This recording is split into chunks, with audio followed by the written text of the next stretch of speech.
একদম কম তেল মশলায় বাঁধাকপির এই রেসিপিটা রান্না করা খুবই সহজ। অনেক কম সময়ে রান্না করা যায়।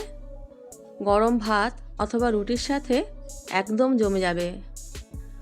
নমস্কার বন্ধুরা, আমি শিল্পী মল্লিক, হ্যাপি মাইন্ড কিচেনে আপনাদের সবাইকে স্বাগতম। আজকের রেসিপি বাঁধাকপি ভাজা। এখানে আমি একটা বাঁধাকপি একটু বড় বড় করে কুচি কুচি করে কেটে নিয়েছি। জল দিয়ে কপিটাকে দুবার করে ধুয়ে নেব। ধুয়ে একটা ঝুড়ির মধ্যে তুলে নেব। বাঁধাকপি আমি সেদ্ধ না করেই রান্না করব। কড়াইতে রিফাইন্ড তেল নিয়ে নিয়েছি। এর মধ্যে জিরে দিয়ে দিলাম, হাফ চা চামচ জিরে দিয়েছি। জিরেটা একটু গরম হয়ে গেলে এর মধ্যে দুটো বড় সাইজের পেঁয়াজ কুচি কুচি করে কেটে দিয়ে দিলাম। পেঁয়াজটাকে একটু ভেজে নেব। বন্ধুরা, আপনারা যারা এখনও এই চ্যানেলটি সাবস্ক্রাইব করেননি, প্লিজ সাবস্ক্রাইব করে দেবেন। পেঁয়াজটা যখন মাঝামাঝি ভাজা হবে তখন এর মধ্যে লবণ আর হলুদ দিয়ে দিলাম।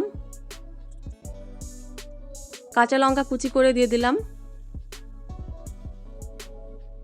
এবার আরও কিছুক্ষণ ভেজে নেব। গ্যাসের ফ্লেমটা মিডিয়াম রেখে ভাজতে হবে।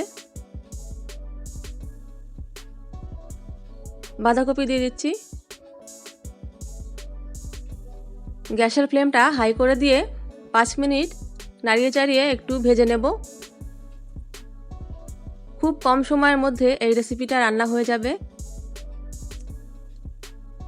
ভালো করে মিশিয়ে নেওয়ার পর একটা ঢাকনা দিয়ে এই কপিটাকে ঢেকে দেব। গ্যাসের ফ্লেমটা মিডিয়াম করে 5 মিনিট ঢেকে রাখবো। দেখুন, বাঁধাকপিটা 5 মিনিট পর নরম হয়ে এসছে। এর মধ্যে এখনো জল জল ভাব আছে।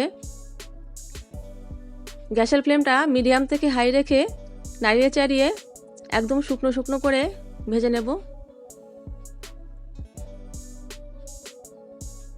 রংটা অনেক পরিবর্তন হয়ে গেছে, দেখলেই বুঝতে পাচ্ছেন। অতিরিক্ত যে জলটা ছিল সেই জলটাও চলে গেছে। কমপ্লিট রান্না। এবার পরিবেশন করব। বন্ধুরা, এই রেসিপিটা কেমন লাগলো কমেন্টে প্লিজ জানাবেন।